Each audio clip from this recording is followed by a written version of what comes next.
Imagine this. A centuries-old royal castle, cameras rolling, tension high, and then, snap. In a split second, a black belt martial artist's foot collides with the face of a royal guard. Gasps echo off ancient stone walls. The guard collapses. Silence. For one haunting moment, no one breathes. This wasn't a movie stunt gone wrong, it was real. A dream job turned nightmare. How did a hard-working martial artist end up striking one of the most disciplined soldiers in the world? And more importantly, what happened after? Tonight, we uncover the emotional human story behind that shocking moment. If stories of unexpected twists and raw emotion captivate you, you're in the right place. Hit that like button, subscribe for more powerful true life stories, and don't forget to share this with someone who loves tales that blur the line between fate and accident. Your support helps bring more of these heartfelt stories to life. Now, let's step inside the castle where everything changed. David Kim never imagined his childhood obsession would one day take him into the heart of Windsor Castle. Growing up in a modest Californian town, he wasn't the type people expected to travel overseas, let alone brush shoulders with royalty. Yet as a boy, he had spent hours in his backyard, mimicking the spinning kicks and dramatic moves he saw on old VHS tapes of martial arts films. His parents chuckled, thinking it was just a phase. But for David, those moves weren't games, they were a calling. At 7 years old, he walked into his first karate class. His uniform was oversized, bought cheap from a discount store, the sleeves dangling well past his hands. Other kids laughed, but David didn't care. When his small feet touched the mat, he felt he had finally stepped onto the stage of his life. That night, he promised himself he would never quit. Years rolled forward like chapters in a book.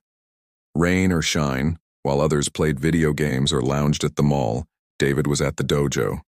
Master Lee, his stern but kind instructor, saw something rare in him. "Martial arts isn't just learned with your body," Master Lee often said. "You must learn it with your mind and your soul. Then you stop being a fighter and start becoming an artist." David clung to those words. They weren't just lessons, they were scripture. By 16, David wore his first black belt. By college, he was teaching younger kids in a garage-turned-dojo. It wasn't glamorous, just mats, mirrors, and passion. But it was enough. For 3 years, he lived that life. A quiet teacher, a student of movement. But deep inside, he wondered if there was more. Could he take this love beyond the walls of his hometown? That question was answered one rainy evening when a call from London changed everything. Rebecca, a producer for Pinnacle Productions, offered him a role as fight coordinator for a historical drama filming at none other than Windsor Castle. Imagine it. From a backyard dreamer to designing battle scenes inside the world's most famous fortress. How could he say no?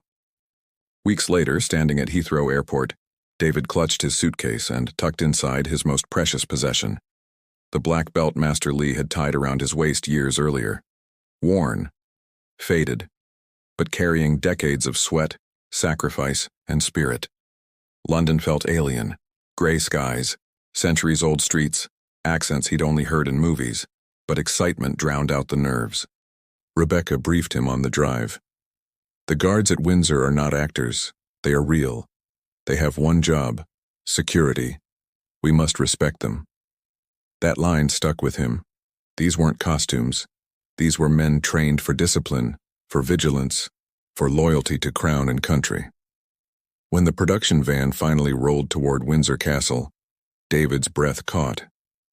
The fortress loomed, stone walls weathered by centuries, towers piercing the sky. History wasn't something you read here, it stared back at you.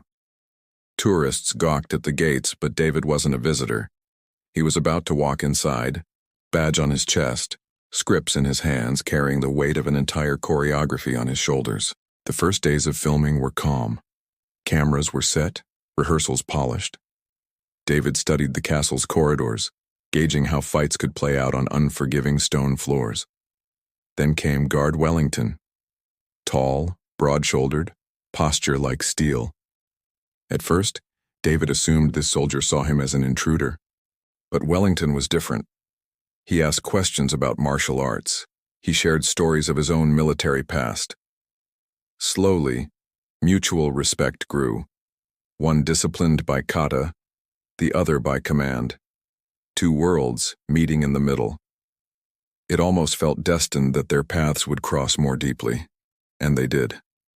During a scene rehearsal, Wellington accidentally collided with Tom, the lead actor. Instead of frustration, the director loved the authenticity of it. "Why not bring the guard into the scene?" he suggested. With permission, Wellington agreed to join, his natural authority adding a weight no actor could fake. Those moments built a strange camaraderie between the martial artist and the guard. Yet destiny was waiting, hidden just beyond the rehearsals. One morning, inside the great hall where sunlight slanted through stained glass windows, history and accident were about to collide. David's eye caught a safety risk in the choreography. Without hesitation, he stepped forward, just as Wellington moved in from behind to correct a breach of security. Noise from cameras drowned out Wellington's voice. Reflex replaced reason. A roundhouse kick, swift, perfect, devastating, exploded into Wellington's face. Silence. Gasps. The guard collapsed, blood pooling on ancient stone. The castle froze. In one kick, David's dream job had turned into his worst nightmare. For a heartbeat, no one moved. The great hall of Windsor Castle, where kings had dined, where generations of history whispered from the stones, had just witnessed something unthinkable. A black belt's foot crashing into the face of a royal guard. David froze, horror painted across his face. His legs still hung in follow-through, his mind screaming, "What have I done?" Wellington lay on the ground, his tall hat rolled away, blood seeping onto the cold floor. The silence cracked when someone shouted. Then chaos erupted. Radios crackled, medics rushed in, crew members panicked. David dropped to his knees. "Stay with me! Please, stay with me!" His hands pressed against Wellington's wound, trembling. For years, those hands had taught self-control, discipline, precision. Now they shook as they fought to hold on to a man's life. Minutes stretched into eternity. Finally, Wellington groaned, alive, but broken. Relief surged through David, though guilt gripped him tighter. Cameras were forgotten, the movie abandoned. The martial artist had accidentally struck a man sworn to protect one of the most sacred sites in the world. Soon after, David sat in a small office deep inside the castle, questioned by Inspector Harrison. Words like assault, restricted zone, and serious offense fell heavy. David answered honestly, admitting fault, replaying the nightmare again and again. He didn't excuse himself. He couldn't. "I wasn't thinking," he said softly. "I reacted on instinct. It was a mistake, and I take full responsibility." The news spread beyond castle walls. Headlines shouted, "American martial artist attacks Royal Guard." Cameras waited outside. For David, each word felt like a stone added to the weight already pressing down on him. And yet, amidst the storm, a voice reached out. Days later, his phone rang. It was Wellington, bandaged, bruised, but alive. "Mr. Kim," he said with quiet strength, "we need to talk. In person." They met in a small London cafe. Wellington walked slowly, a bandage across his forehead, eyes tired but steady. For a moment, David didn't see the imposing guard in uniform. He saw a man, human, fragile. "You look terrible," David blurted, then caught himself. Wellington smiled. "You should see the other guy." "Oh wait, that's you." For the first time since the accident, David laughed.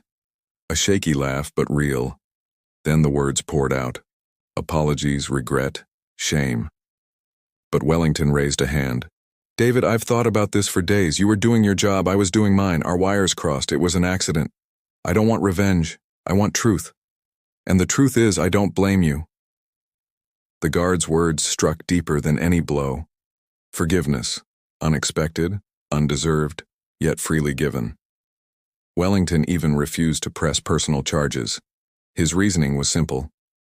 Justice isn't revenge, it's understanding.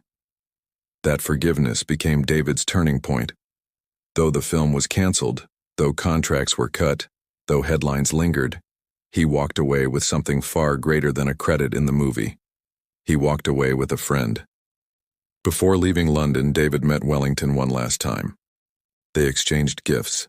Wellington handed him a book about Windsor Castle, inscribed with a message.